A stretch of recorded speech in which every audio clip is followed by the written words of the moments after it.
Assalamualaikum warahmatullahi wabarakatuh. Salam sejahtera bagi kita semua. Nama saya Masinta Srida Melahagu dengan NIM 126251010. Saya Yola Anggita Setiariska dengan NIM 124251002. Perkenalkan, saya Nur Latifah dengan NIM 126251016 dari kelompok 2 Prodi S1 PG PAUD. Di sini kami akan memaparkan materi dari hasil diskusi kami yang membahas tentang Pancasila sebagai sistem etika. Sebelum saya masuk ke materi, saya akan membacakan terlebih dahulu tentang pendahuluan atau latar belakang dari makalah yang sudah kami buat. Pancasila merupakan dasar filsafat dan ideologi bangsa Indonesia yang mengandung nilai-nilai fundamental bagi kehidupan bermasyarakat, berbangsa, dan bernegara. Sebagai sumber dari segala hukum dan pedoman moral bangsa, Pancasila tidak hanya menjadi dasar penyelenggara negara, tapi juga merupakan sistem nilai dan sistematika yang memandu perilaku manusia Indonesia di dalam kehidupan sehari-hari. Dalam konteks kehidupan modern yang semakin kompleks, nilai-nilai moral seringkali mengalami pergeseran akibat kemajuan teknologi, globalisasi, dan pengaruh budaya asing. Nah, etika merupakan salah satu cabang filsafat yang membahas tentang moral, tentang apa yang baik dan buruk, dan bagaimana manusia seharusnya bertindak. Dengan demikian, membicarakan Pancasila sebagai sistem etika, berarti menempatkan Pancasila sebagai dasar moralitas dan pedoman peri kemanusiaan bagi Indonesia dalam segala aspek kehidupan. Nah, langsung saja ke pembahasan, di mana yang jadi pembahasan saya teori-teori etika. Nah, teori-teori etika terbagi menjadi 4, yaitu teori utilitarisme, teori deontologi, teori hak, dan teori keutamaan. Nah, teori utilitarisme itu sendiri yaitu teori yang berasal dari kata Latin yaitu utilis yang berarti berguna atau bermanfaat. Teori ini menilai bahwa tindakan yang benar secara moral adalah tindakan yang menghasilkan manfaat atau kebahagiaan bagi sejumlah besar orang. Nah, tokoh utama teori ini adalah Jeremy Bentham dan John Stuart Mill. Bentham menilai tindakan berdasarkan sejauh mana ia menambahkan kesenangan atau pleasure dan mengurangi penderitaan atau pain, sedangkan Mill menekankan bahwa kebahagiaan moral dan intelektual lebih tinggi nilainya daripada kesenangan fisik. Teori ini terbagi menjadi 2 bentuk, yaitu utilitarisme perbuatan atau ek utilitarianis yang menilai setiap tindakan berdasarkan akibat langsungnya, dan utilitarisme aturan atau rule utilitaris yang menilai berdasarkan akutur umum yang jika diterapkan membawa manfaat besar bagi masyarakat. Nah, yang kedua teori deontologi. Teori deontologi berasal dari kata Yunani yaitu deon yang berarti kewajiban. Dalam pandangan ini, suatu tindakan dinilai baik atau buruk bukan berdasarkan akibatnya, tetapi berdasarkan apakah tindakan tersebut dilakukan karena kewajiban moral. Artinya, suatu tindakan dianggap benar apabila dilakukan karena berdasarkan kewajiban untuk melakukannya, bukan karena berharap hasil atau keuntungan tertentu. Tokoh utama ini yaitu Immanuel Kant, seorang filsufal Jerman yang menegaskan bahwa moralitas sejati harus bersumber dari niat baik atau goodwill. Menurut Kant, tindakan moral harus dilakukan karena rasa hormat terhadap hukum. Moral itu sendiri bukan karena dorongan emosi, kebiasaan, atau kepentingan pribadi. Lalu yang ketiga yaitu teori hak. Teori hak atau right theory merupakan pendekatan etika yang harus berfokus pada penghormatan terhadap hak-hak dasar manusia yang melekat sejak lahir. Setiap individu memiliki hak moral yang harus dijunjung tinggi, seperti hak hidup, hak kebebasan, dan hak atas martabat pribadi. Tindakan moral yang benar adalah tindakan yang menghormati dan melindungi hak-hak tersebut, sedangkan tindakan yang melanggar hak orang lain dianggap salah secara moral. Akar teori dapat ditelusuri dari pemikiran John Locke, filsuf Inggris yang menegaskan bahwa manusia dilahirkan secara dengan hak-hak atau natural rights yang tidak boleh dicabut oleh siapapun, bahkan oleh negara. Pemikiran ini kemudian diperkuat oleh Immanuel Kant yang berpendapat bahwa manusia memiliki nilai intrik bagi manusia sebagai makhluk rasional, sehingga harus diperlakukan sebagai tujuan dalam dirinya sendiri. Nah, yang teori yang keempat yaitu teori keutamaan. Teori keutamaan atau virtue etik memiliki pendekatan yang berbeda dari teori-teori lainnya. Jika utilitarisme memiliki tindakan berdasarkan hasil dan teologi menilai berdasarkan kewajiban, maka teori keutamaan berfokus pada karakter dan kepribadian moral seseorang. Teori ini memandang bahwa tindakan yang baik muncul dari jiwa yang baik, artinya seseorang yang memiliki kebajikan atau keutamaan secara alami bertindak benar tanpa harus selalu mempertimbangkan aturan atau konsekuensi.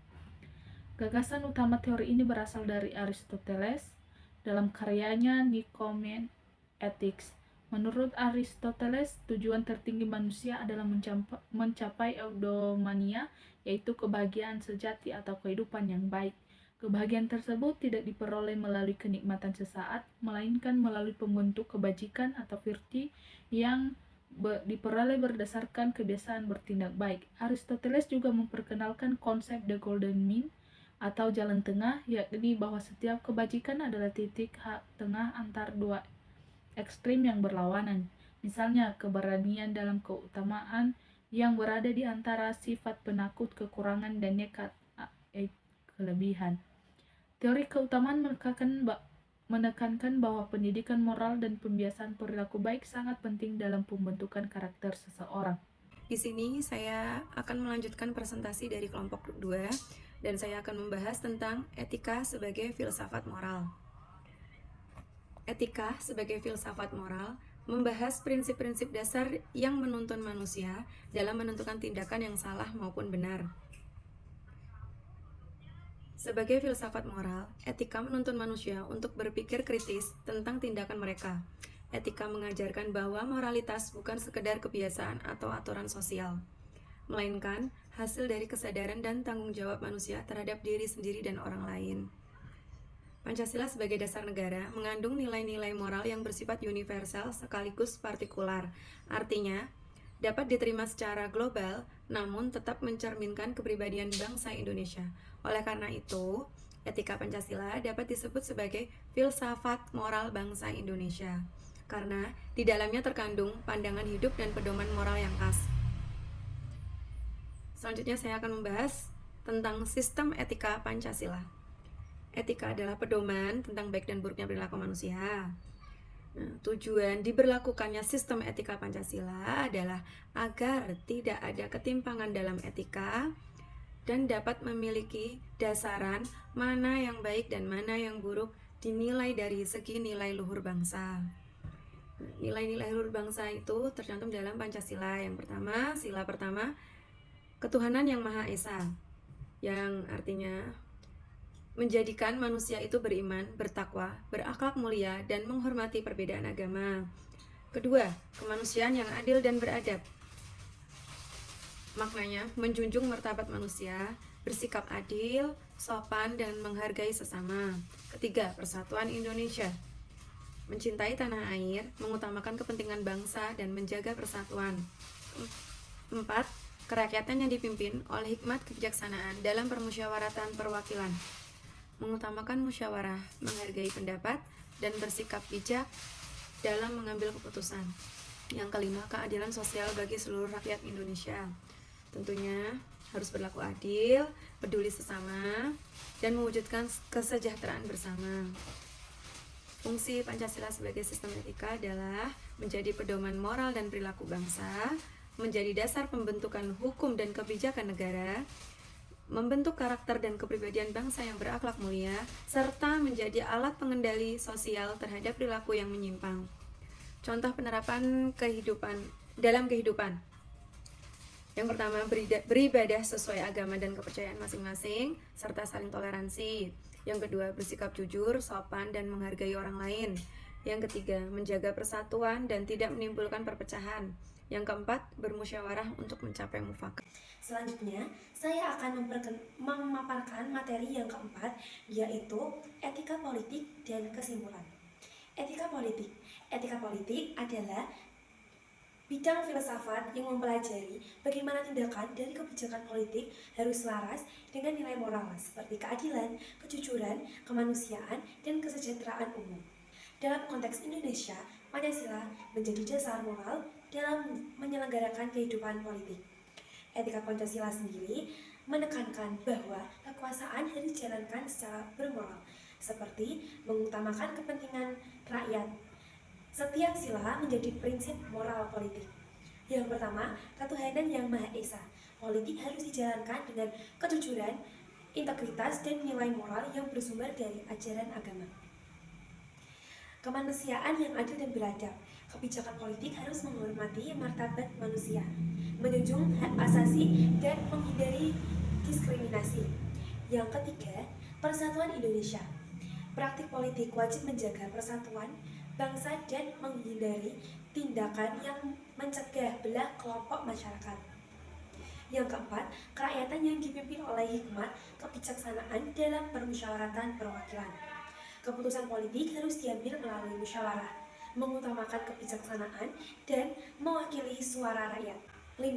Keadilan sosial bagi seluruh rakyat Indonesia. Politik harus diarahkan pada pemerataan kesejahteraan, pengurangan kesenjangan sosial, dan keadilan bagi seluruh rakyat Indonesia.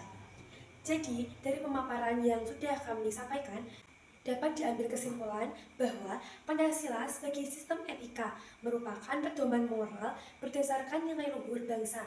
Pancasila memudahkan berbagai teori etika seperti utilitarisme, deontologi, teori hak, dan etika kebijakan. Setiap sila mengandung nilai moral universal yang menjadi dasar dalam bersikap, bertindak, serta membentuk keputusan di berbagai bidang kehidupan.